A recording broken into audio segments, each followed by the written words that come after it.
Bulungi atulaba nkwaniriza nnyo mu kaseera kano wetukutuusizaako embeera y'obudde. Omwanjuzi nze Lubega Michael.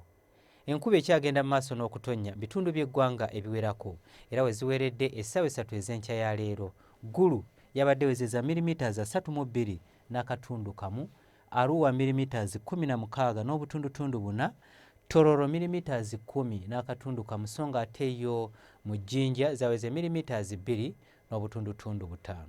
Bwe tutunuulira ku bifaananyi ebyo ebikubiddwa ku ssemazinga wa Africa bitulaga nga omukuubo gw'enkuba gwongedde okuseeseetuka nga gudda mu bukiikakkono bwa ssemazinga wa Africa, ekireeteddewo enkuba okukendeera mu bitundu ebyo ebiri mu bukiikaddyo bw'eggwanga lyaffe.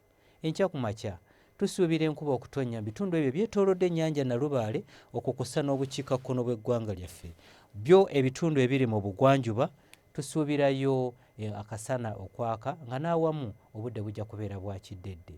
Wabula embeera eno tugisuubira okukyuka era olw'eggolo tusuubira enkuba okutonnya mu bitundu by'eggwanga ebisinga obungi, nga n'ebbugumu erya waggulu tulisuubira okutuuka ku degrees 28 mu bukiikakkono bw'eggwanga lyaffe, so nga ate Kampala, Jjinja n'Entebbe tusuubira ebbugumu okutuuka ku degrees 26. Olwo yo mu nsozi ez'e Kabaale ebbugumu erya waggulu tulisuubira okutuuka ku degrees 24. Bwe tweyongerayo mu bibuga ebimu ebiri ebusukkansalo w'eggwanga lyaffe, mu Dubai ne New York tusuubira akasana okwememula, so nga ate mu Nairobi ne London tusuubirayo enkuba okutonnya. Ebyo bye tusobodde okujjira mu kitongole ky'eggwanga ekivunaanyizibwa ku mbeera z'obudde. Nze Lubega Michael.